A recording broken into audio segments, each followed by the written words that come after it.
Welcome back. You here with Dr. Goldberg. Today we have to talk about something which modern women at times will permit to escape their lips. And it's both enervating and amusing.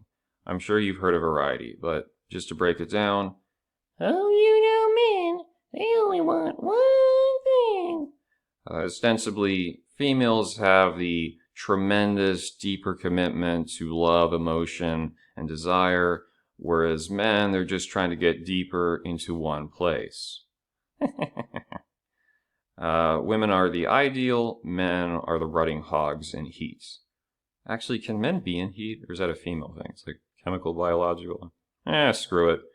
In any case, there is a moribund sense of sexism built into this type of, statements.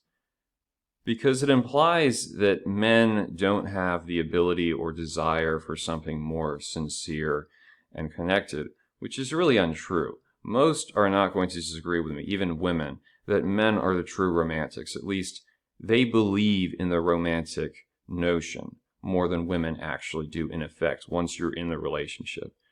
Michelle Langley's book on infidelity, she explains that men tend to deny that their girlfriend or wife is capable of cheating. And they'll get angry at the guy who's banging her because society acculturates women to basically be infantilized. Oh, there are these damsels in distress. They can't make their own decisions. So there's an implication. This strong man took advantage of her. She had no choice. When in fact, modern women have, all the ability to say yes or no. They just want to make it, the narrative is, I couldn't control myself. Nonsense, okay? And let's just look at human relationships. We'll exclude hooking up, because if you as a woman choose to randomly spend the night with a stranger off a dating app, you can't really claim he only wants one thing, because what are you doing there? If you really didn't want that to happen, you would have said, okay, let's go out for coffee, let's meet, spend some time together. You're not going to go to bed after just a few minutes. So in the context of a relationship, first of all, women have a sex drive too. Yeah, really. I know that's a shock to many. They may not be as loose with their standards as men. Like, dudes will bang anything, whether it's human or not. But they absolutely have a sex drive. They do get turned on. It's a different process. They may appreciate having a deeper connection with a person, although not always. And yeah, if a guy knows what he's doing, she's getting a stimulation too. So this idea that, he's only benefiting from the intercourse part is nonsense. All right. And in the context of a relationship, depending on how close you are and whether you've got more productive things to do, like having a positivity mindset and becoming a millionaire and retiring by the time you're 30, let's say you're hitting the cheeks 3 times a week, maybe more, maybe less. All right. So that's going to take a certain amount of time. But what else do women get in the context of the relationship that, men are just trying to take advantage of them? Let's consider for a second, okay? Well, first of all, you have the status of being in a relationship, which is very important socially for women. They get to pose with a guy, maybe show him off to their girlfriends, especially if he's tall, good looking. That's going to be a benefit to them.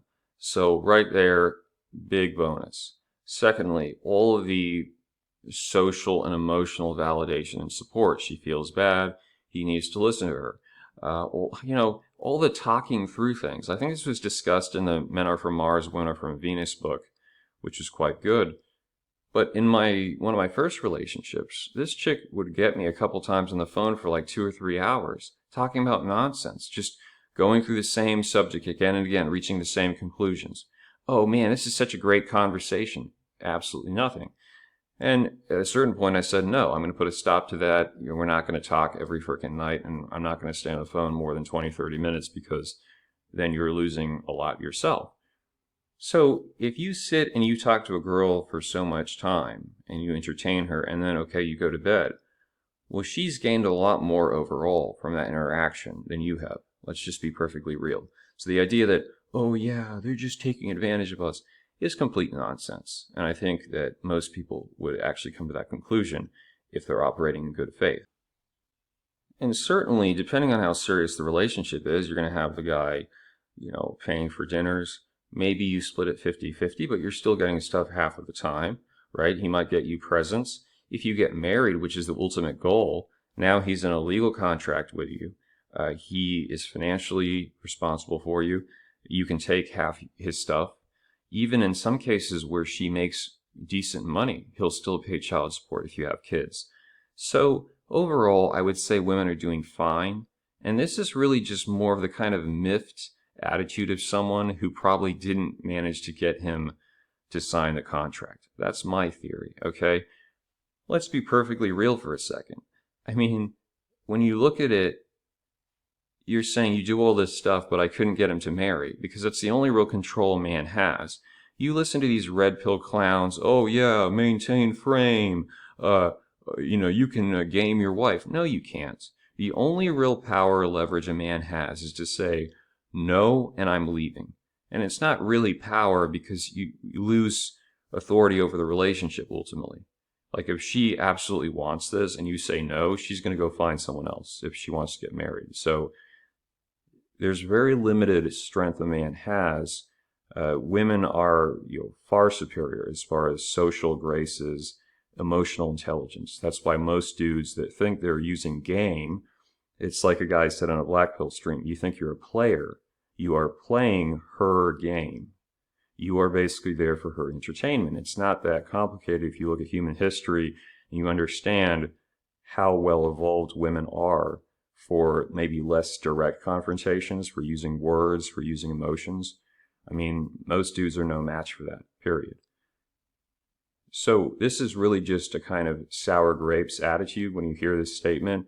It's sort of like, You don't wanna marry, you just want my ass. that's essentially what they're saying. And like, look, can you blame the guy? Because as soon as he signs that contract, you've got control over him. Till death do you part.